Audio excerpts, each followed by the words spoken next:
Bismillahirrahmanirrahim. Assalamualaikum warahmatullahi wabarakatuh.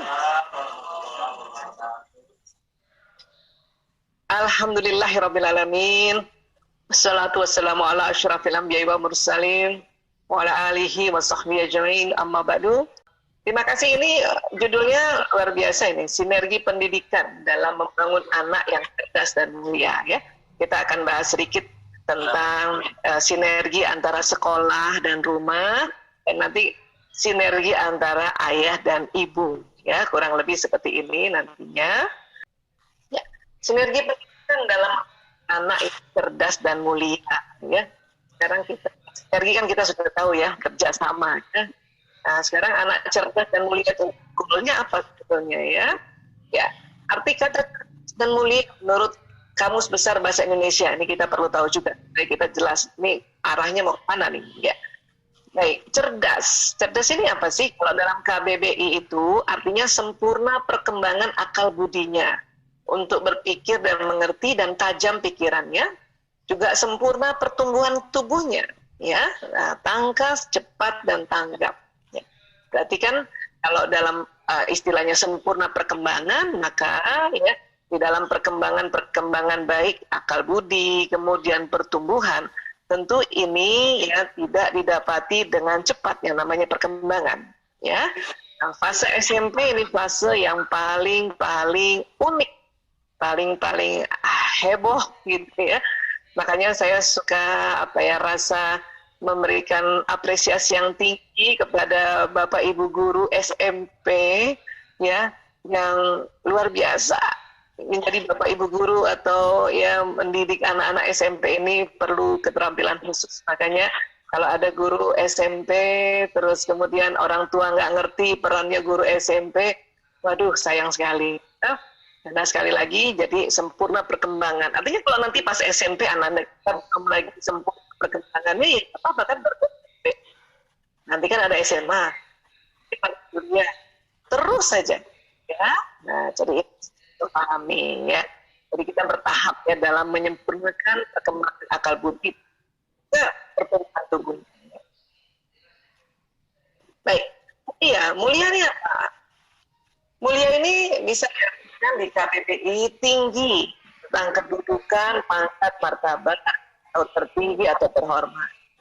Ya, luhur budi dan sebagainya atau baik budi, ya, juga bermutu tinggi atau berharga.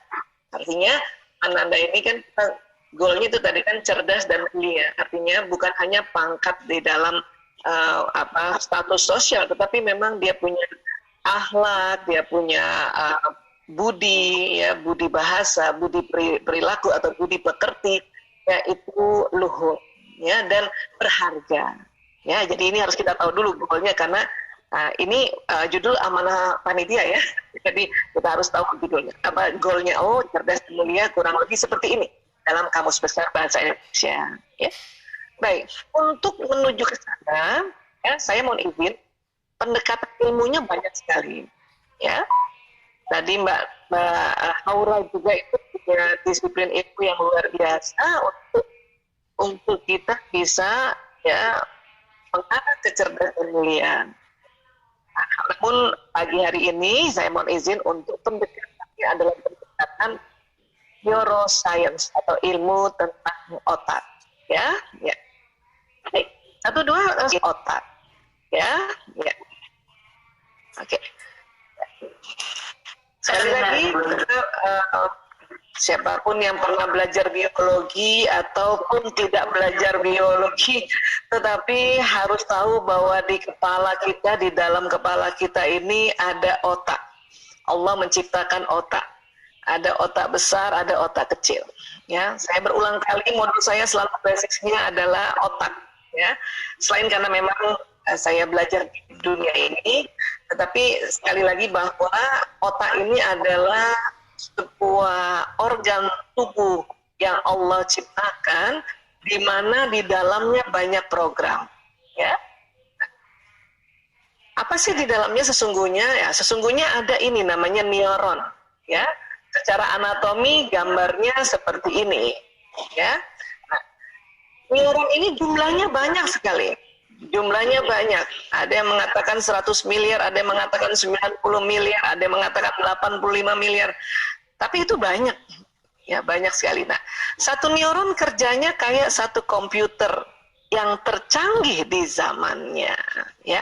Artinya mungkin saya, kemudian ayah bunda, ya ini aja udah beda nih. Saya lahir tahun 68, mungkin ada juga ayah bunda yang lahir tahun 60-an, 70-an yang disebut bapak ibu guru juga mungkin, ya. Kita juga punya 100 miliar, tapi anak-anak kita yang generasi Z, ya ini yang di SMP kan masuk Z ya, yang lahir tahun 1996 sampai 2010, itu juga dia punya 100 miliar. Tapi 100 miliar mereka lebih canggih dibanding kita. Dan itu ya dinyatakan oleh ilmuwan, dan juga ternyata Rasulullah SAW ya senantiasa mengingatkan kita untuk didiklah anakmu sesuai zamannya. Karena memang otaknya didesain oleh Allah, ya semakin generasi ini semakin canggih. Ya, untuk itu kita stop, ya ini pertama yang harus saya ingatkan, kita stop untuk menghina generasi baru. Ya, kita bilangin generasi mecin lah, generasi galowers lah, generasi yang ya lemah lah. Aduh, jangan deh, stop kita ngomong kayak gitu ya. Karena kata anak-anak, kita mana tahu mau lahir tahun sekian. Ya, karena katanya anak-anak tuh kesel banget sama orang tuanya, kesel banget sama bapak ibu gurunya. Kenapa? Karena dibilang generasi lemah, generasi yang tidak bersosialisasi, generasi mecin. Waduh, makanya stop untuk bicara seperti itu kalau mau membuat anak kita ya cerdas dan mulia. Ya, nah, baik. Kemudian neuron ini kan kayak satu komputer ya. Dan kalau kita mengumpamakan ya, misalnya ini laptop lah ya, atau komputer lah ya, atau laptop lah ya. Di samping-samping laptop itu kan ada tempat yang untuk bisa mengkoneksikan kabel-kabel. Nah, neuron itu ya ini bukan cuma 5 potensi untuk kabel-kabel, bisa 20.000 ini. Kalau laptop cuma berapa ya? 5. Ya mungkin kalau nanti ada sambungan-sambungan, tapi nggak mungkin 20.000. Kemudian neuron itu ada kabel di sini yang nanti ini bisa berkoneksi dengan neuron yang lain. Dan di sini akan terjadi proses dan listrik. Makanya supaya nggak slap, itu di neuron ini kabel-kabelnya ini dilapisi oleh kolesterol atau disebutnya mielin. Ya. Apa yang terjadi sih Bu Aisyah di dalam otak?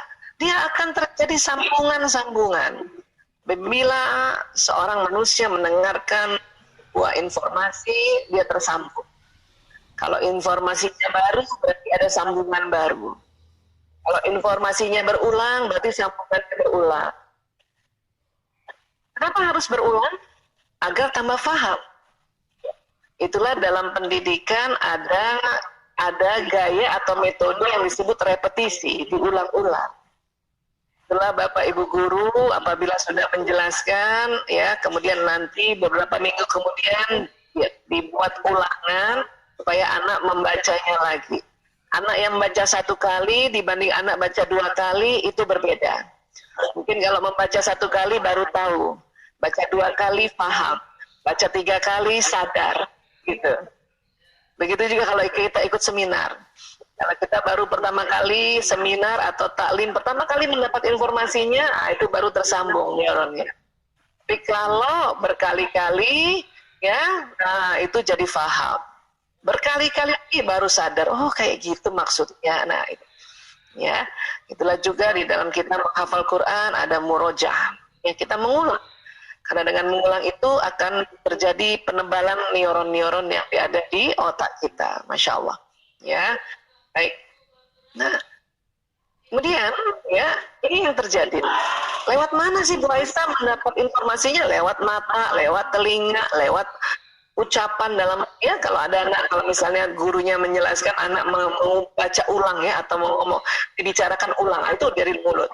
Ya, dari penghidupan juga bisa menangkap informasi, dari gerakan, dari tangan, dari kaki, itu mendapatkan informasi lewat persarafan yang nanti bawa ke otak dan terjadi sambungan-sambungan seperti ini, Masya Allah. Dan luar biasanya sambungan itu cepat sekali. Ya. Nanti dari otak akan jalan ini kabel-kabel sarafnya lewat tulang belakang. Ya, ini puluhan kabel ini lewat tulang belakang. Nah, orang bilang sumsum tulang ya. Nanti dari tulang belakang ini jalan ke seluruh tubuh, wajah, leher, tangan, badan. Ya, kabel-kabel saraf ini disebutnya nervous system, sistem persarafan. Ada sistem saraf pusat, itu otak, dan ini yang jalan di tulang belakang. Tulang itu saraf pusat. Nanti ada yang keluar dari tulang belakang ini ke seluruh tubuh. Ini namanya sistem saraf tepi. Ya. Ya. Baik, nah, sistem saraf ini kerjanya kayak kabel listrik. Maka apabila seseorang mengucapkan sesuatu, dia jalan. Ya. Makanya mengapa kita setiap melaksanakan atau mengerjakan sesuatu diminta untuk basmalah kan? Bismillahirrahmanirrahim, ya jalan. Bismillahirrahmanirrahim. Dan kalau mau menjadi ibu atau ayah, umi, abi, guru yang bijaksana, itu harus disebut. Ini namanya niat. Ya. Bismillahirrahmanirrahim. Ya Allah, saya ibu yang bijaksana. Bismillahirrahmanirrahim. Dengan izinmu ya Allah, saya ayah yang bijaksana. Bismillahirrahmanirrahim. Dengan izinmu ya Allah, saya guru yang bijaksana. Ini harus disebut ini. Supaya apa? Supaya otak, badan dapat informasi. Ya, dapat informasi tentang guru yang bijaksana. Ya. Jadi seperti itu. 1, 2, suara saya terdengar? Baik. Ya. Jadi, ya, apa yang kita ucapkan ini jalan di badan. Nah, ini jalan. Ya. Apa yang kita ucapkan ini jalan. Jadi apa yang kita ucapkan jalan di badan, maka badan ini akan membuat sebuah action, akan membuat sebuah amal, akan membuat sebuah perilaku, ya, akan membuat sebuah akhlak. Jadi innama amalu bin itu betul sekali. Jadi kalau kita mau bijaksana atau guru bijaksana itu harus diucapkan. Baik dilafazkan secara zahir maupun sir gitu. Ya. Untuk itu sholat subuh itu adalah satu momen ya di mana kita suatu sholat ya, setiap bacaan sholat itu jalan di badan dan diminta 5 waktu ya melafazkan doa-doa dalam bacaan sholat itu. Dan tentunya kita perlu tambahkan, ya Allah saya ibu yang bijaksana. Ya, dalam bahasa Indonesia jalan boleh saja jalan.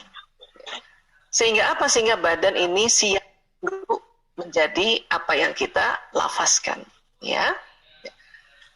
Nah kemudian ya di dalam otak itu ada kelenjar yang namanya kelenjar pituitary. Di sini ada hormon cinta dan bahagia. Ya. Jadi ada hormon cinta dan bahagia di kelenjar pituitary ini ya bisa distimulasi dengan banyak hal. Ya salah satunya adalah ucapan-ucapan. Ya Allah, saya bahagia jadi ibunya Lanang misalnya ya. Lanang itu nama anak pertama saya. Saya punya anak 5, 4 laki-laki, 1 perempuan. Yang laki-laki namanya Lanang, Priyo, Kakung, Jaler, dan yang perempuan namanya Ragil. Okay? Nah, jadi kalau ya Allah saya bahagia jadi ibunya Lanang, Priyo, Kakung, Jaler, Ragil. Nah, kalimat saya bahagia ya Allah itu akan ya, menstimulasi hormon di kelenjar pituitary. Jadi akan keluar nanti lewat pembuluh darah. Hanya pada saat ini ya Allah ya kan ini sistem saraf kayak kabel listrik ya, saya ulang lagi ya.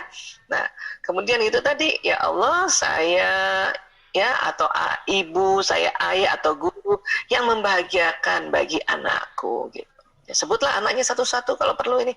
Ya.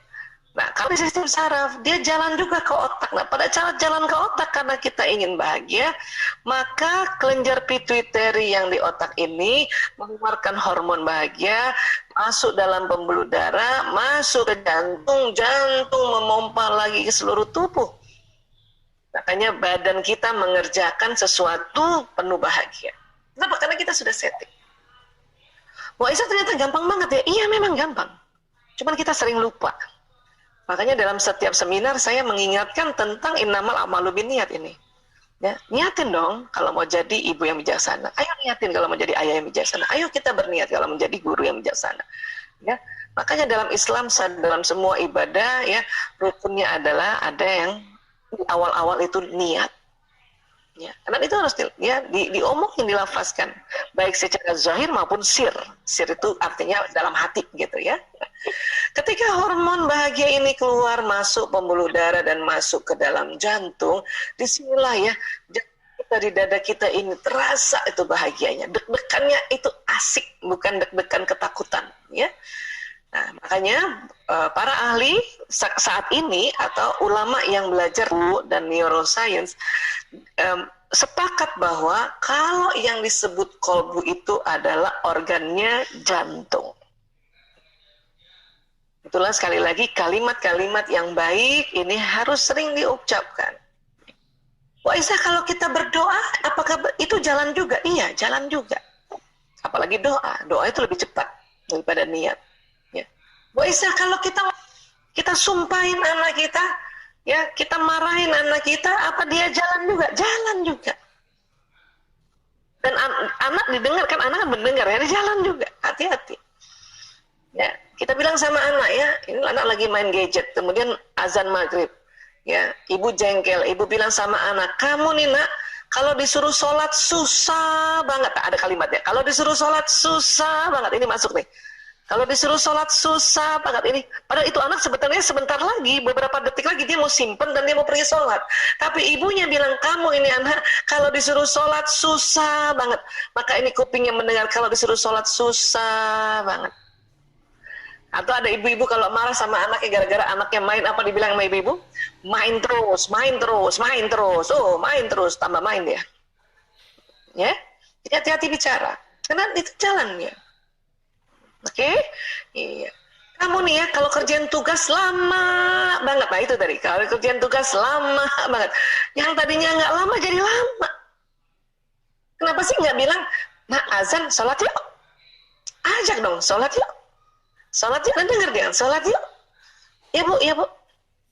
Bagus lagi waktu kita sampaikan mata ini anak juga melihat ibunya sudah siap. Saya kalau mau ajak anak sholat, saya harus siap dulu. Ya, siap dulu, baru.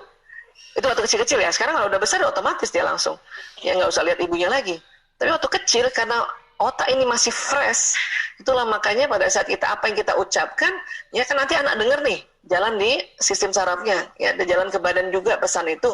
Matanya ini harus lihat juga. Karena banyak juga di antara kita suruh anak sholat, anak sudah dengar, tapi mata anak melihat, ibunya masih pegang gadget juga. Gimana kita mau suruh anak kalau kita begitu? Kamu nih ya main gadget terus, tapi mata anak lihat bundanya main gadget juga, ya ayahnya main gadget juga. Wah, ya maka pesan yang didengar oleh anak itu bisa di-delete dengan pesan yang dilihat oleh matanya anak. Itulah dalam pendidikan kita harus kasih contoh teladan. Nah, nah sekarang kemudian di bagian mana sih di otak yang nanti untuk ajaran-ajaran, pengetahuan, ilmu, ya ini di lobus frontalis bagian depan, terutama yang paling depan lagi belakang ini nih, pas di belakang dahi itu, ya di situ kalau orang tua ayah bunda memberikan arahan pada anak masuk di sini, berikan nasihat masuk di sini. Ya, Bapak Ibu guru memberikan informasi masuk juga di sini, memberikan nasihat masuk juga di sini. Kita belajar sendiri masuk di sini. Kita baca Quran masuk di sini. Kita baca sirah Nabi masuk di sini. Ya, dan di sini pula nanti untuk bahan dasar perenungan. Pada saat kita sedang merenung melihat sesuatu, ya sekarang lagi musim hujan ya. Pada saat kita melihat hujan ya dari balik jendela kita, ya itu kalau otak kita ini nggak diisi ya tentang ayat-ayat Quran bahwa hujan itu rezeki, maka kita menggerutu, ya menggerutu, kita marah-marahin hujan itu. Tapi karena di otak kita pernah belajar bahwa hujan ini membawa rezeki, maka kita bersyukur dulu. Setelah bersyukur, baru kita memohon ya, memohon perlindungan, kita mendoakan hujan ini ya membawa rezeki, bermanfaat, mohon perlindungan Allah untuk dari hal-hal yang berbahaya. Ya. Itu kalau ada isinya otaknya. Tapi kalau nggak ada isinya otaknya, lihat hujan marah, lihat marah, ya kan? Lihat macet juga marah, lihat apapun jadi marah. Kalau nggak ada isinya, maka kita nggak akan jadi mulia. Inilah kita pelan-pelan memasukkan informasi itu di dalam otaknya anak.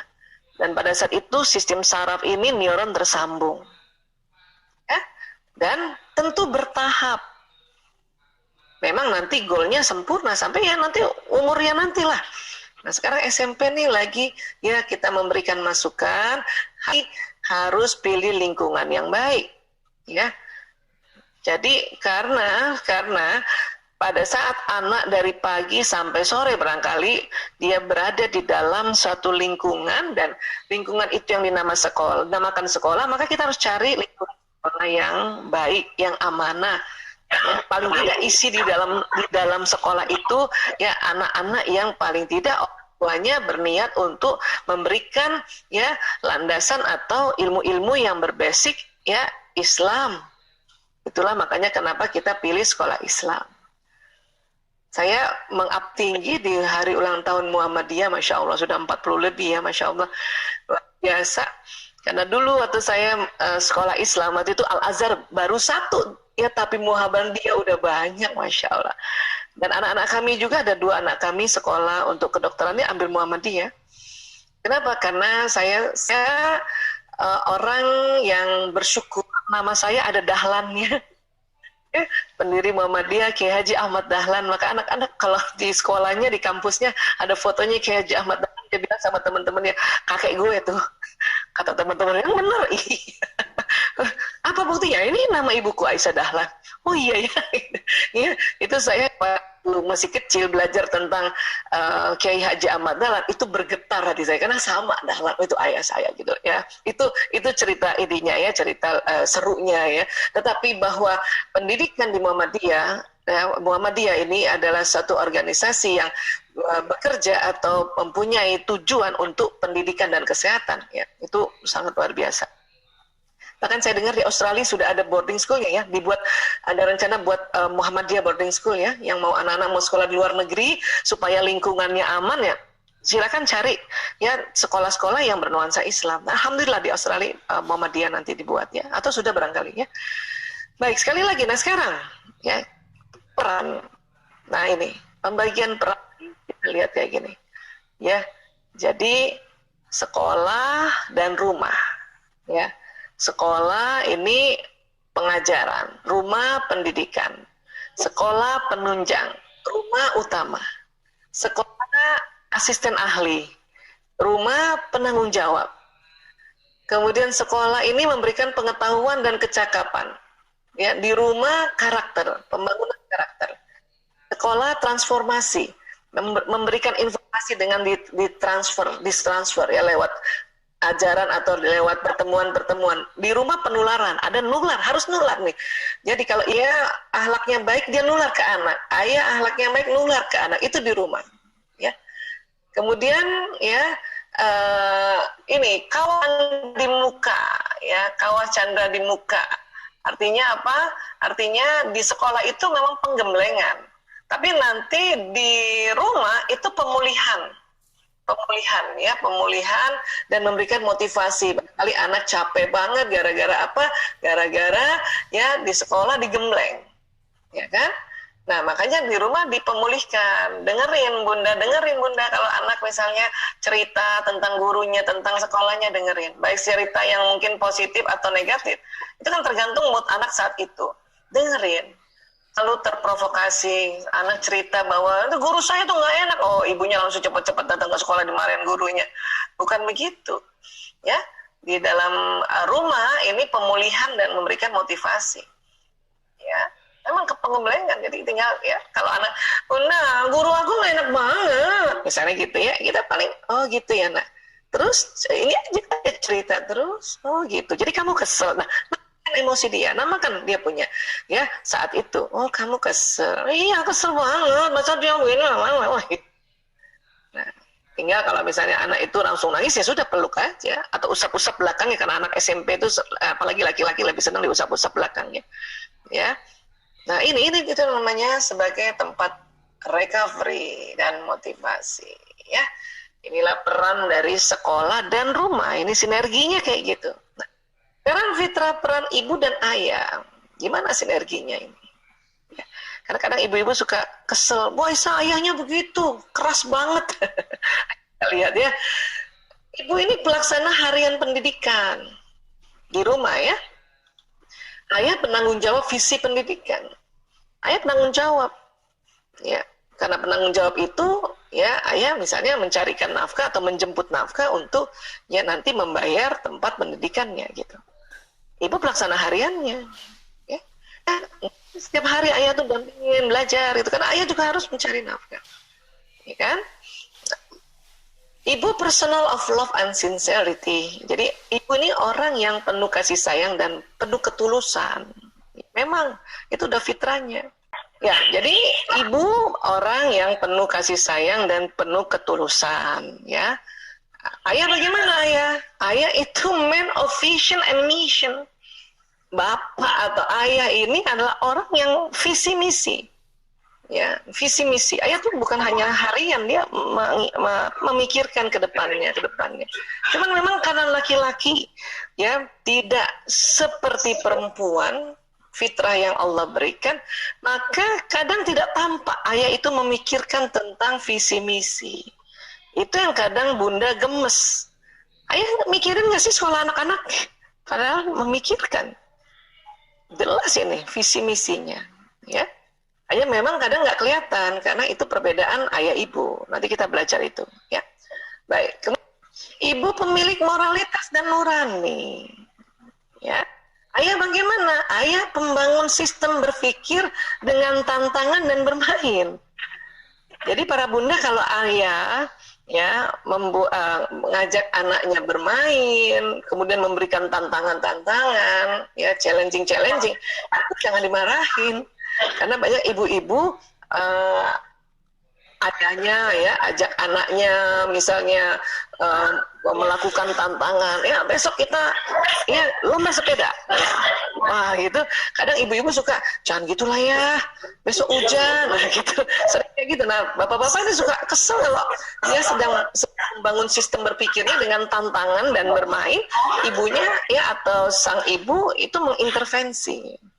Karena kita itu tadi ya, moralitas dan nurani, kasihan ya anak-anak ya, gitu ya. Kalau waktu bapaknya memberikan tantangan, ibu selalu bilang kasihan anak-anaknya, janganlah ya, gitu. Itu ayah tuh suka kesel kadang-kadang, ya gitu. Karena ini cara-cara perannya memang begitu, gitu. Nah, kemudian apa lagi? Ibu supplier feminitas, ya, ayah supplier maskulinitas, ya. Jadi memang laki-laki itu ya karena maskulin dia kadang-kadang mengajarkan maskulinitas walaupun anaknya perempuan, ya. Nak kamu harus tangguh, nak di luar sana kamu harus tangguh. Wah itu kata ayah gitu.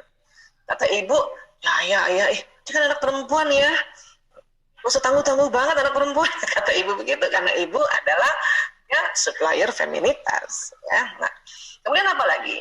Ibu pembangun hati dan rasa, ayah penegak profesionalisme.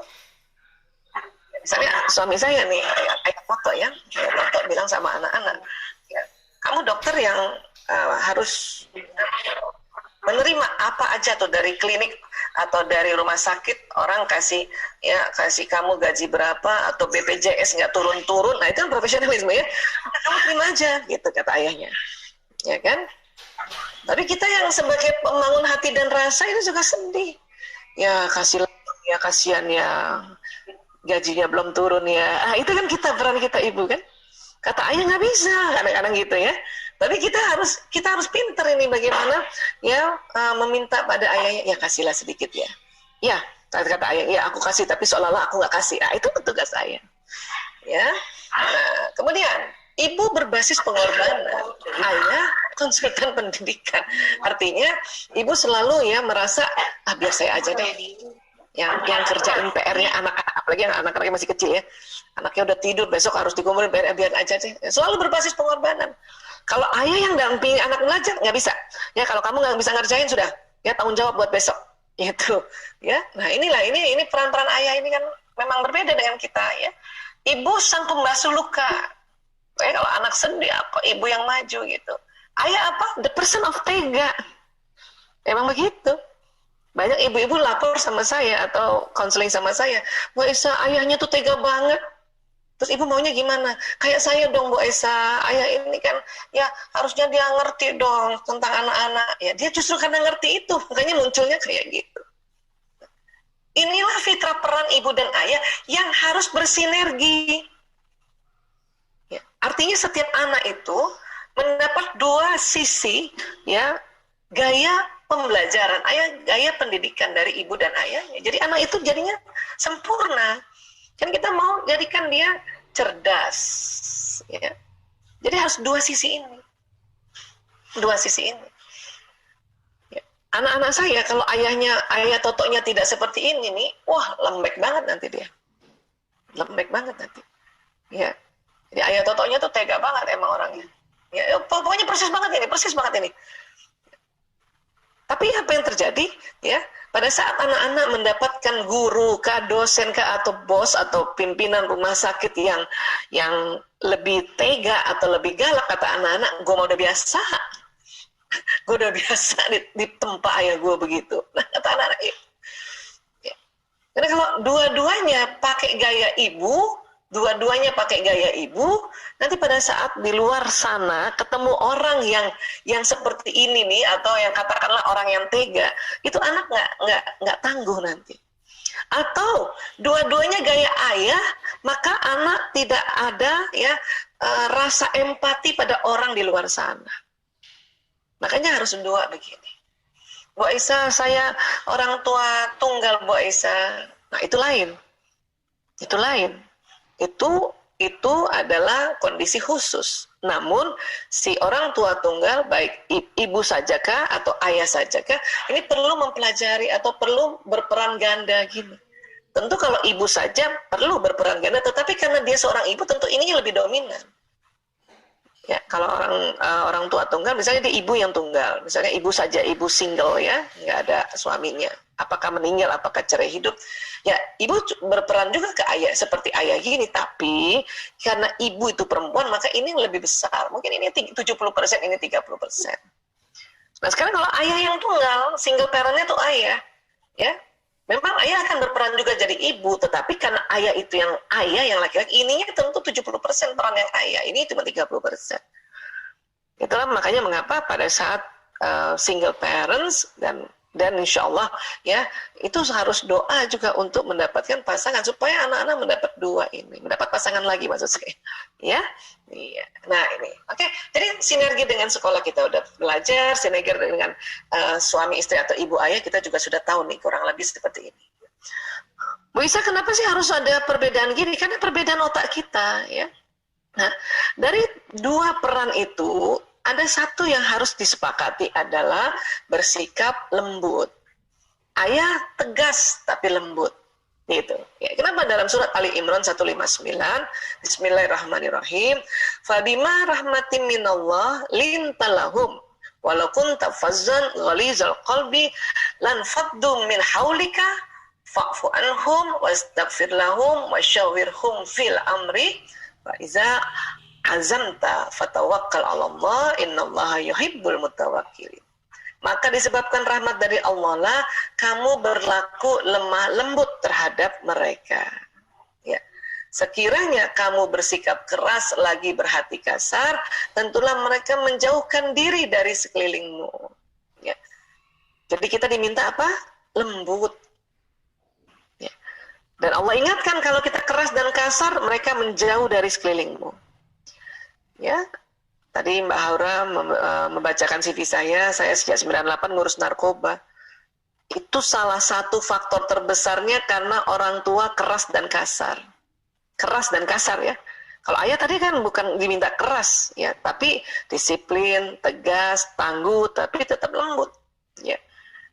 Nah, kalau orang tua keras dan kasar, anak menjauh. Nah, pada saat menjauh, itulah di sana di luar rumah itu penuh semua bara bandar narkoba, ya mafia pornografi, mafia perjudian, ya kelompok-kelompok LGBT. Hati-hati, makanya diminta untuk lembut. Bu Aisyah, saya sudah lembut, tuh anak masih songong, masih ngeselin. Nah, ini dia, fa'fu anhum wastaghfir lahum. Karena itu maafkanlah mereka, mohonkan ampun bagi mereka. Ya, wasyarwirhum fil amri, dan bermusyawarahlah dengan mereka dalam urusan itu. Jadi baru musyawarah. Ya. Kemudian ditegaskan lagi oleh Allah sini, kemudian apabila kamu telah membulatkan tekadnya dalam musyawarah itu sudah ada keputusan, maka bertawakallah pada Allah. Sesungguhnya Allah menyukai orang-orang yang bertawakal kepadanya. Ayah bunda pada saat bermusyawarah sama anak-anak, kemudian sudah didapati keputusan yang win-win solution, ya, itu udah bulatkan tekad dan tawakal pada Allah. Hasilnya tawakal. Misalnya bunda sama anak nih, nego untuk anak bermain game di dalam gadgetnya. Kata bunda 1 jam aja, kata anak, masa main 1 jam bun, misalnya gitu ya. 4 jam loh bun, lama banget 4 jam. 1 jam aja. Itu harus negosiasi. Dicari titik tengahnya, ya. Akhirnya ya sudah, kalau gitu ya 1,5 jam, paling lama 2 jam deh, gitu. Terus anak, ya deh, gitu. Atau ada bunda, ya udah 2,5 jam, ya deh, misalnya gitu ya. Ya bundanya yang agak ngalah dikit, ya nggak apa-apa juga. Tapi habis itu tawakal, jangan ragu. Banyak banget ibu atau orang tua ragu pada saat habis musyawarah. Aduh, tadi bener nggak gue ya? Aduh, salah nih gue. Nggak usah ragu, tawakal aja, ya. Karena buat anak-anak bermain itu belajar, apalagi anak laki-laki. Oke? Jadi sekali lagi, pada saat kita mau bermusyawarah pada anak, ada 3 langkah yang Allah ajarkan pada kita. Apa? 1, minta lemah lembut. Karena lemah lembut itu rahmat Allah, bukan bawaan lahir. Ya, bawaan lahir orang tua. Ya, orang tua sama anak kandung kadang lebih gemes. Ya, pengennya cepetan gitu. Coba, terutama bunda ya, coba bunda perhatiin deh. Kalau anak ngomong, Bu, aku minta beliin makanan dong, Bu. Pasti muka kita manyun deh. Nggak langsung senyum kan, ya? Atau misalnya kita bangunin anak subuh-subuh, atau habis sholat subuh, anak-anak kan suka tidur kan, baru nanti, apalagi lagi dingin kayak gini. Pas PJJ, ya harusnya 7:30 dia sudah mulai, itu anak masih tidur, bunda udah cepetan gitu. Ya, karena orang tua nih sama anak kandung itu maunya, kayaknya hasrat ingin mengaturnya, wanting untuk kontrolnya tinggi. Itulah makanya di dalam tadi ya anak mendapatkan informasi, info keterkinian terhadap ilmu pengetahuan, kita bekerja sama oleh Bapak Ibu guru. Kenapa? Karena Bapak Ibu guru terhadap anak kita, mereka lebih cepat lembutnya kan orang lain. Tapi anaknya Bapak Ibu guru juga, Bapak Ibu guru pasti gemes juga, makanya dititip juga sama Bapak Ibu guru yang lain. Itu kayak gitu. Bu Aisyah, saya bisa kok lembut sama anak lah. Kalau ada orang tua lembut sama anak, itu rahmat Allah turun. Makanya bersyukur. Asik kan ayah bunda kalau rahmatnya Allah turun? Ya kan? Nah, terus supaya lembut gimana Bu Aisyah? Ya kita minta, ya Allah berikan lemah lembut pada diriku ya Allah. Kalau bunda lagi kesel, astagfirullahaladzim, berikan lemah lembut pada diriku ya Allah. Karena ini tuntunannya kayak gitu. Ngapain Bu Aisyah susah-susah lemah lembut? Ini loh udah diingetin. Kalau bersikap keras lagi berarti kasar, mereka menjauh dari sekelilingmu. Ya. Tapi kan sekarang pandemi, jadi kan dia nggak keluar-keluar. Iya nggak keluar-keluar, tapi di rumah jauh. Ya. Bandar narkoba bisa aja lewat online. Tapi kalau dia dekat dengan orang tua, karena orang tua lembut, maka anak bisa lapor. Bunda, tadi kok aku ada yang ngomong kayak gini ya? Tadi kok ada yang ngasih aku ngajak begini? Ya itu. Coba jauh atau keras nih, orang tua keras dan hati kasar. Ada yang bujuk anak akan ke sana karena dia menjauh dari kita. Ya. Nah, terus apalagi langkah berikutnya? Maafkan mereka. Ya, mohonkan ampun bagi mereka. Ya Allah, saya maafkan anakku ya Allah, fulan bin fulan ya Allah. Ampuni dia ya Allah. Dan bermusyawarahlah dalam mereka dalam satu urusan ini. Ini cara saya buat teman-teman, barangkali ada yang berkali-kali dengarkan saya ini membahas ini. Ya, kenapa? Karena ini luar biasa. Udah sering dengar aja, kadang-kadang ibu-ibu tuh lupa loh. Lupa. Ya, kenapa? Karena ini pada saat kita lagi marah, itu otak ilmu di depan itu, di lobus frontalis itu terblokir sementara oleh otak emosi. Makanya kita langsung istighfar dulu, astagfirullah ya Allah, mohon lemah lembut ya Allah. Jadi misalnya nih, ibu-ibu kan lagi PJJ nih, lagi kesel sama anak kan, anak disuruh bikin tugas dia lambat-lambat kan, ya menyak-menyak lambat-lambat, emang ngeselin kan Bu? Tapi kita ingat ini Ali Imran, kita diminta untuk ini supaya nggak keras dan kasar. Tegas memang boleh, tapi keras sama kasar, mungkin kita maki dia, apa itu yang diminta untuk dijauhi itu. Ibu belum bisa kan bisa langsung lembut gara-gara ngeselin tuh anak. Astagfirullah ya Allah, mohon lemah lembut ya Allah, mohon lemah lembut ya Allah. Ya Allah saya maafkan anakku ya Allah, udah berkali-kali saya suruh bikin tugas dia nggak bikin tugas ya Allah. Ampuni dia ya Allah. Pada saat orang tua, terutama ibu meminta kayak gini, maka Allah yang turun itu rahmatnya pada si anak. Ya, baru aja. Nah, baru tuh adik bermusyawarah lah. Ayo nak, ini sebentar lagi ditumpulin, ayo nak, come on nak, ayo, nah gitu. Ya, ini pakai ini udah deh. Ini mau pakai anak zaman generasi X ke Y ke Z ke Alpha ke Beta nanti yang selanjutnya. Insya Allah, ya Allah ini sangat mempan, Masya Allah. Ya, ayah juga begini, iya ayah juga begini. Ya kan? Tadi kan peran ayah itu nampaknya kasar Bu Aisyah, bukan. Itu peran ayah itu banyak nuansanya adalah nuansa keteguhan, ya, nuansa teguh, nuansa kedisiplinan. Tapi kan disiplin itu nggak perlu kasar, ya. Oke, nah sip kalau gitu.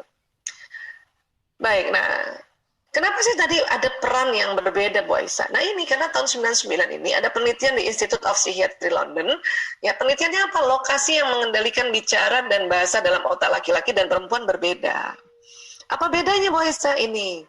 Ini foto dari functional MRI ya.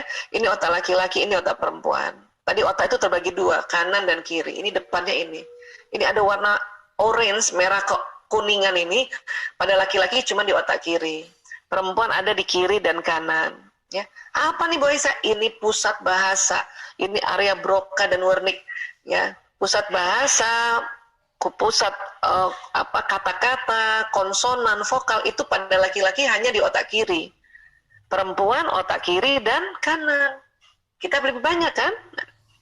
Laki-laki karena di otak kiri, maka laki-laki dalam sehari mengatakan 2.000 sampai 4.000 kata, 1.000 sampai 2.000 bunyi vokal, 2.000 sampai 3.000 gerakan tubuh. Jadi jumlah rata-rata komunikasi pria itu 7.000. Ada juga bapak-bapak yang agak pendiam karena pemikir itu mungkin 5.000. Jadi ada juga bapak-bapak yang wataknya pembicara bisa 9.000. Ya rata-rata sih 7.000. Karena otak bicaranya otaknya di sebelah kiri saja. Perempuan ya dalam sehari mengatakan 6.000 sampai 8.000 kata karena otak bicaranya kiri kanan. Ya. Otak bicara kiri kanan. Kemudian ya bunyi vokalnya 2.000 sampai 3.000. Ya. Kemudian gerakan tubuhnya 8.000 sampai 10.000 gerakan tubuhnya. Jadi rata-rata jumlahnya itu adalah 20.000. Bu Aisyah saya nggak banyak ngomong Bu Aisyah ya. Berarti ibu yang kategori ibu pemikir. Yang mungkin yang 16.000. Ya, Bu Aisyah kalau saya ngomong banyak Bu Aisyah. Oh itu yang 24.000 kali Bu. Ya, nah lihat. Ini perbedaan inilah yang tadi makanya mengapa ibu itu adalah pelaksana harian. Kenapa? Karena sanggup dengan 20.000 kata ini sebagai pelaksana harian. Untuk apa? Untuk dampingi anak belajar, untuk nasehatin anak, untuk mengerjakan pekerjaan-pekerjaan rumah. Ini kan termasuk gerakan tubuh nih. Ya. Nah. Kenapa? Karena wanita bila dalam sehari komunikasi kurang dari 16.000 kata, ya ini termasuk bahasa tubuh ya, gerakan tubuhnya ya, maka tidur malamnya tidak nyenyak. Itulah Bun saat ini karena ini apalagi anaknya masih kecil ya. Yang SMP aja masih didampingin nih, ya. Karena pembelajaran jarak jauh, karena PJJ saat ini sangat efektif, karena kondisi dunia ini ya Allah ya Rob, ya masih pandemi. Tolong disadari Bunda bahwa Bunda itu sanggup bisa dan kudu harus, ya sebagai pelaksana harian pendidikan. Ingat baik-baik, ya. Apapun yang kita ajarkan pada anak dan anak pakai itu seumur hidup, maka amal jariahnya mengalir pada siapa yang ngajarin.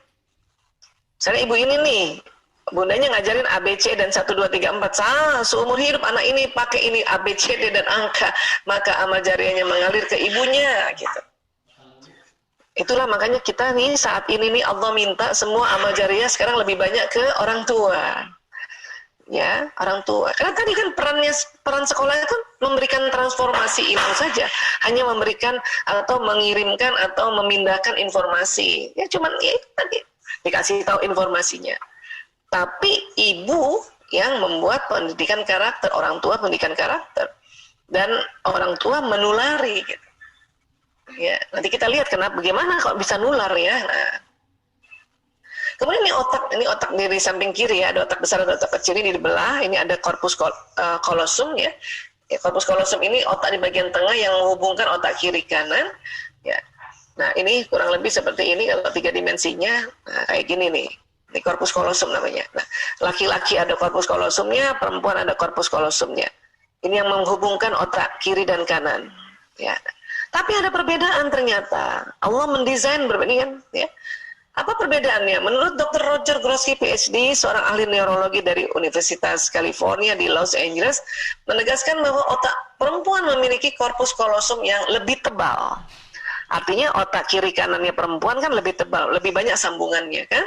Nah, karena lebih tebal itulah wanita mampu mengerjakan berbagai pekerjaan yang tidak saling berhubungan dalam satu waktu. Ya Allah, kita dikasih korpus kolosum lebih tebal nih para bunda, para ibu-ibu, para perempuan. Untuk bisa begini nih, multitasking kayak gini, Masya Allah. Artinya kan kalau sekarang PJJ anak-anak di rumah harusnya kita bisa. Cuman kalau kita nggak tahu, makanya suka ngeluh. Aku lagi, semuanya aku. Namanya pelaksana harian. Ya kan? Nah, ini kita punya kayak kemampuan ini anugerah dari Allah. Tahu dulu sehingga dengan tahu faham, dengan faham sadar. Ya, kalau sadar makanya ikhlas melakukan apa-apa. Inilah saya sering banget sosialisasi ini. Mungkin ada beberapa ayah bunda teman-teman sudah pernah dengar, diulang-ulang sengaja biar tambah oh iya ya diingetin kita kalau ya kadang-kadang ini ibu-ibu nih kita memang harus sering ulang-ulang supaya apa? Tambah faham, tambah ngerti, tambah sadar. Ya. Kemudian apa lagi? Jadi kayak gini nih, ya, makanya di luar negeri ini orang-orang dengan sadar, karena hasil riset itu duluan di luar negeri itu tahun 99-2000, Indonesia baru masuk 2006. Ya, mereka dengan sadar, pokoknya saya kerja, apalagi sekarang working from home, mereka senang banget. Ya udah gendong aja anaknya diajarin, anak-anak kayak gini diajarin. Waktu kita sampaikan nak, ya bunda ini sambil kerja ya, temenin bunda ya nak ya, mau anak. Nah, dari kecil dia udah tahu tuh rapatnya komisaris dan sebagainya. Ya. Oke. Nah, laki-laki bagaimana korpus kolosumnya? Korpus kolosum laki-laki kan lebih tipis ya. Maka otak laki-laki dibuat untuk pekerjaan khusus. Pada saat laki-laki fokus pada pekerjaan di depannya, setelah 10 menit ke atas, otaknya konsentrasi dan pendengarannya menurun. Makanya laki-laki hanya dapat mengerjakan satu pekerjaan dalam satu waktu. Cuman cepat banget fokus setelah 10 menit. Ya, itulah ketika pria membaca koran, baca buku, pegang gadget, nonton TV, pria tidak mendengar apa yang dikatakan wanita. Itulah tadi dikatakan ya, bapak atau ayah ini ya ini penanggung jawab pendidikan karena dia memang harus kerja. Dan kalau udah kerja gini, misalnya dia kerja di rumah ya, working from home ya, itu sudah 10 menit fokus ke sini. Bunda titip anak belajar di sini, bapaknya cuma bisa nemenin karena otaknya fokus ke sini. Nggak apa-apa juga, tapi bunda harus paham bahwa oh suami saya bukannya tidak mau memperhatikan anak, dia lagi konsentrasi ke sini. Itulah makanya juga bapak-bapak kalau dipanggil 1 kali 2 kali nggak jawab, nanti panggilan ketiga atau keempat baru jawab. Bukan sengaja, tapi memang otaknya konsentrasi. Saya mau bilang begini supaya para ibu, para istri gak usah buang energi kesel gara-gara ini, percuma, ini fitrah soalnya. Saya bisa paham, ya kita pernah kesel gara-gara gini, saya pun juga begitu. Ya, saya menikah 92, 9 Februari 92, besok itu kami 29 tahun pernikahan. Saya tahu otak laki-laki begini 2006. Dari 92 sampai 2006 hanya sakit hati, kesel, marah gara-gara ayah, baru nengok. Ya, saya pikir dia nggak pernah perhatikan aku. Tuh kan, gadget aja yang dia perhatikan. Kita mikirnya gitu. Padahal memang dia nggak dengar, dia lagi konsentrasi. Sudah 10 menit otaknya fokus ke depan. Makanya pas tahun 2006 saya tahu ini, ya Allah, ampuni saya ya Allah. Saya minta maaf sama suami. Aku minta maaf ya. Sejak 92 sampai detik 2006 itu ya, bertengkar atau kesel gara-gara ini. Si suami juga baru ngerti, oh iya ya, otak aku kayak gitu. Iya, padahal kami dua-duanya dokter loh. Ya, itulah makanya kenapa ilmu harus diupdate terus, karena ada riset-riset ya, riset-riset otak manusia yang luar biasa, dan itu ada di neuroscience. Ya, makanya kalau kita udah tahu kayak gitu, maka oke lah, memang manggilnya 4 kali, tapi coba sambil terus tahan senyum. Ya, ayah, halo, ayah, gitu. Supaya apa? Supaya tidak buang energi karena kekesalan yang percuma. Oke, nah ini harus paham ya. Atau misalnya seorang suami lagi fokus, ibu di belakang cuma ngomong sekelebatan, ayah makan, cuma sekelebatan, dia nggak dengar. Karena sudah 10 menit. Lain kalau baru 10 menit buka laptop, belum sampai 10 menit dia masih dengar. Setelah 10 menit fokus, konsentrasi, pendengaran menurun. Nanti kita marah lagi. Ya, ayah gimana sih dari tadi dipanggilin makan gak makan-makan, ini kasihan anak-anak makan duluan. Kata suaminya, kata si ayah, kapan manggilnya? Nah, ini yang sering terjadi nih, hati-hati ya. Baik, nah penglihatan juga, perempuan ini memiliki jangkauan penglihatan yang lebar walaupun kedepannya pendek. Laki-laki lain, laki-laki memiliki penglihatan seperti terowongan. Laki-laki tuh lihatnya lurus dan kedepannya panjang, cuman kiri kanannya nggak bisa. Ini lagi yang membuat perempuan ini memang dengan mata seperti ini, ya, jago menjaga sarang, menjaga rumahnya. Laki-laki dengan mata seperti ini jago di luar rumah. Untuk apa? Ya, ini berburu, ini mata berburu namanya, mata hunter, berburu nafkah. Ya kan sekarang nggak di hutan Bu Isa, iya.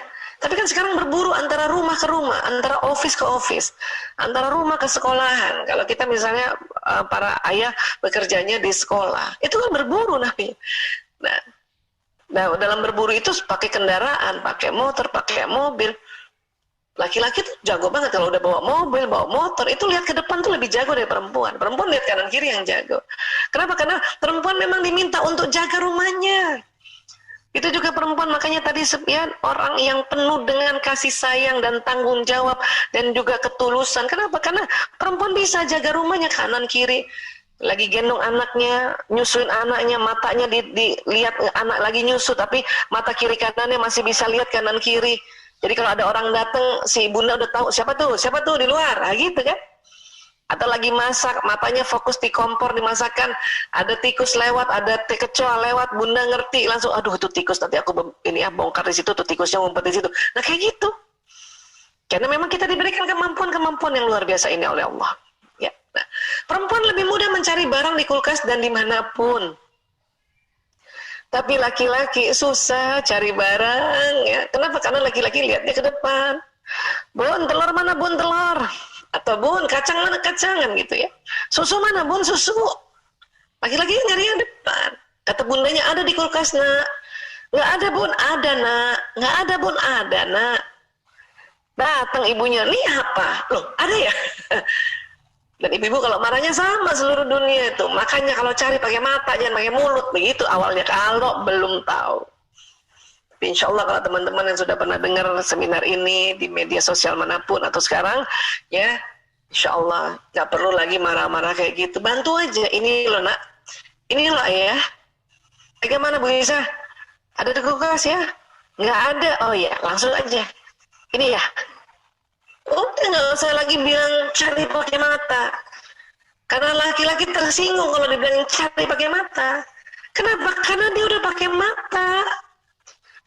Dan laki-laki tuh nggak tahu kalau belum nggak ada riset ini, nggak tahu kalau matanya lurus. Apalagi kita pikir laki-laki matanya kayak kita bisa lihat kanan kiri. Ya. Jadi laki-laki yang apa ya dong Bu Aisyah? Nah, ada bagian yang memang Allah membuat di otak laki-laki lebih besar dari perempuan. Yang mana ini hipotalamus ini. Hipotalamus laki-laki ukuran besar dari perempuan. Kalau perempuan tadi korpus kolosumnya lebih tebal 30%. Laki-laki hipotalamusnya 2,5 kali. Ya, yang mana hipotalamus Bu Aisyah? Ini dia nih. Dalam 3 dimensi kita lihat ini ya. Bentuknya segitiga persis di dasar otak itu. Laki-laki 2,5 kali. Kalau ini memang gambarnya laki-laki, perempuan itu setengahnya ini aja nggak ada, Ali. Ya.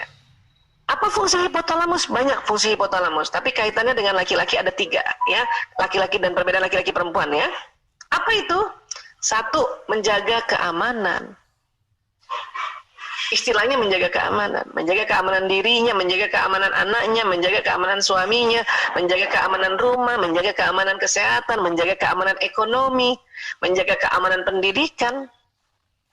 Kalau kita kan, ya ini ada harus tambahan ini buat buku ya. Nah laki-laki mikir gimana caranya nih jaga keamanan pendidikan dan keuangannya. Mikir nih. Itu namanya menjaga keamanan. Makanya bapak-bapak waktu dia seperti ini, ibu yang pelaksana harian, dia cuma ngeliatin aja. Tapi otaknya laki-laki mikir, mana lagi saya besok jemput rezeki ya. Yang dapat pekerjaan yang teratur, ya. Misalnya teratur kerjanya tiap bulan memang dapat gaji, alhamdulillah itu harus bersyukur. Tapi ada ayah yang mikir, setiap hari mikir, gimana lagi saya jemput rezeki ini ya. Ini walaupun nemenin, kadang ini ya otaknya ini kemana-mana nih nyari, menjaga keamanan gimana ya. Udah gitu cepat fokus kan kadang-kadang ya. Nah nanti istrinya bilang, ayah, Abi gimana sih? Abi nggak hadir ya, main sama anak-anak nggak hadir. Ya bukan nggak hadir, ini otaknya menjaga keamanan. Ya. Dan ada satu hadis yang saya paling suka sekali ini ya. Nabi SAW bersabda, 1 dinar yang engkau sedekahkan kepada seorang miskin dan 1 dinar yang engkau infakkan kepada keluargamu lebih besar pahalanya yang engkau infakkan kepada keluargamu. Hadis riwayat Muslim. Para ayah juga ya, tolong harus tahu ini. Memang kita kalau infak kepada orang sekeliling kita dapat pahala. Tapi kalau kita infakkan ya, atau istilahnya menafkahkan ya uang itu kepada keluarga, Masya Allah pahalanya itu lebih besar. Makanya dulu suami saya tuh dikit-dikit perhitungan ya, kalau kasih orang aja banyak, kalau kasih kita tuh dikit banget. Oh kasih hadis ini ya, alhamdulillah akhirnya dia sadar, oh iya kayak gitu ya. Kayak bapak-bapak jangan pelit-pelit Pak. Ya ini nih ibu-ibu yang suaminya belum tahu hadis ini, fotoin Bu. kasih suami ya. Iya. Nah anak laki-laki masih kecil aja tuh, kadang kalau ibunya sakit dia jaga keamanan ibunya, dia yang jagain. Siapa yang punya anak laki-laki masih ingat nggak waktu dia kecil, bunda mungkin sakit atau pusing atau nggak enak badan, anak laki-laki itu yang langsung berperan menjaga keamanan. Bahkan banyak kisah-kisahnya. Ini ada satu kisah juga di Sumatera. Ini ibunya tunanetra. Anak laki-lakinya yang tuntun. Ini baru 5 tahun ini. Tuntun untuk cari nafkah. Masih kecil loh. Karena dari kecil anak laki-laki itu hipotalamusnya lebih lebar dibanding anak perempuan sebayanya. Misalnya nih, ya kakaknya perempuan, adiknya laki-laki. Adiknya yang nanti akan langsung menjaga keamanan ibunya. Ya. Atau misalnya kakak perempuan, yang pertama perempuan, kedua perempuan, anak ketiga laki-laki. Kan umurnya tentu masih kecil. Tapi kalau ada apa-apa, dia yang maju duluan. Ini harus disadari nih. Bu Esa, anak laki-laki saya main terus. Itu memang otak laki-laki. Otak laki-laki itu otak kanannya lebih dominan. Itu otak bermain. Makanya ya dikasih oleh Allah hipotalamus. Walaupun anak laki main, dia yang nanti jaga keamanan. Ya, anak laki-laki nggak jaga keamanan ayahnya. Kenapa? Bawah sadarnya laki-laki itu ngomong bahwa ayah saya nggak perlu dijaga keamanannya, orang dia hipotalamusnya lebih besar. Makanya anak laki-laki jaga ibu, ayah jaga anak perempuan gitu. Ya, Bu Aisyah, anak saya masih laki-laki semua, nggak ada anak perempuan. Bikin lagi Bu, mumpung masih bisa punya anak ya. Nah, kemudian apa lagi? Pusat lapar dan haus. Makanya harus perhatikan makanan suami ini dan anak, tentu dengan anak-anak, terutama anak laki-laki. Pantang nasihati anak laki dalam keadaan lapar. Kasih makan yang benar, ya. Dan Bunda, kalau anak laki-laki lagi ada tugas, ini saya sering berkali-kali nih, misalnya tugasnya ada 10, dia sudah ngerjakan 8, tinggal 2 soal, terus dia bilang, Bunda, aku lapar, ajak makan dulu Bun, kasih makan dulu Bun. Karena Bunda merasa, ya kan Bunda ingat ya kan hipotalamusnya kecil kan, jadi pusat laparnya kecil. Ya, cepat kenyang ibu-ibu. Apa kata ibu-ibu? Tanggung nak, 2 lagi nak, tanggung nak. Padahal dia udah bilang, aku lapar. Kalau ada laki-laki, baik suami atau anak laki bilang aku lapar, itu berarti udah nahan setengah jam minimal itu. Mending aja makan, kita makan dulu nak. Habis makan kerjainnya nak. Itu yang membuat anak laki-laki ini terpenuhi kebutuhan biologis dan psikologisnya. Karena kalau enggak nanti dia ngamuk. Ini yang kadang-kadang ibu-ibu tuh suka nggak tahu, makanya saya suka sosialisasikan ini. Anak saya suka ngamuk, saya suka perhatikan, makan minumnya perhatikan nggak? Kenapa tadi pencetusnya ngamuk? Dia bilang dia lapar Bu Aisyah. Tanggung Bu Aisyah, soalnya tinggal 1 lagi. Ibu bilang tanggung karena ibu perempuan, hipotalamusnya kecil. Ya, tahan lapar. Anak-anak enggak, anak laki terutama. Anak perempuan aja masih tahan lapar. Anak perempuan tanggung nak, masih bisa deh. Anak laki tanggung nak, nggak bisa. Nggak bisa. Ya. Nah, lihat aja tuh bapak-bapak. Kalau kita perempuan kan kasih makan anak. Bapak-bapak kalau ada makanan anak dicobain dulu makanannya duluan. Ya, gitu. Kemudian apa lagi? Pusat tidur, ini pusat tidur. Ya. Jadi tolong jangan heran ya, laki-laki ini menurut Profesor Ruben Gur ini, otak laki-laki dalam keadaan istirahat 70% aktivitas elektriknya mati. Perempuan bagaimana perempuan? Otak perempuan dalam keadaan istirahat 90% aktivitas elektriknya hidup. Apalagi nggak istirahat. Ya, artinya apa artinya? Perempuan terus-menerus menerima informasi dari sekitarnya. Makanya ibu-ibu jangan heran kalau ibu-ibu udah masuk kamar, suaminya duluan tidur. Itu nggak usah heran. Dulu saya juga kesel. Kok enak banget ya tidur, dia langsung tidur, ya pules. Baru dia diajak ngomong gitu. Ya. Terus kenapa Allah berikan perempuan pada saat dia istirahat atau tidur 90% aktivitas elektriknya hidup? Untuk jaga anaknya. Anaknya masih kecil, anak tiba-tiba nangis. Bunda yang dengar. Pas Bunda bangun, anak nangis keras karena sakit. Bunda lihat bapaknya, ya si suami masih tidur aja. Bunda kesel kan, kok tidur sih? Dia nggak dengar ya anaknya nangis. Itu jengkel lagi. Nah kalau Bunda jengkel nyusuin anak itu air susu nggak keluar. Maka ini perlu kita belajar. Oh, laki-laki ini Allah kasih kayak gini. Kenapa? Karena besok dia harus cari nafkah di luar rumah. Itu butuh konsentrasi yang luar biasa. Tapi Bu Aisyah, suami saya bangun loh kalau anaknya nangis. Nah, itu keren banget Bu. Susah dapat suami kayak gitu Bu. Itu tolong disayang-sayang Bu. Itu dikit suami yang kayak gitu tuh. Suami saya juga bangun. Tapi pas dia bangun, dia bangunin saya. Bu Aisyah, anaknya bangun. Jadi saya bangun. Kadang-kadang saya nggak dengar karena terlalu capek. Itu sekali-sekali pada perempuan. Tapi seringnya 90% aktivitas elektriknya hidup. Ya, nah ini harus paham. Nah, gitu juga tuh, kayak gini kan seru kan. Makanya ini kita peran-peran ayah dan ibu berbeda karena memang desain otaknya berbeda ya. Dan kemudian tubuh manusia ini selain badan seluler yang tadi kita sudah lihat, ya ada badan bioplasmiknya. Tubuh manusia ini keluar nur, keluar cahaya. Kalau di pelajaran bahasa fisika ya, di dalam fisika kuantum ya, yang dipelopori oleh Albert Einstein, manusia itu punya gelombang elektromagnetik. Inilah yang membawa pesan doa, pesan niat, dan pesan prasangka. Hati-hati. Dari mana Bu Aisyah keluar dari ini? Dari sini nih, pembuluh meridian ini. Di mana pembuluh meridian? Di bawah kulit.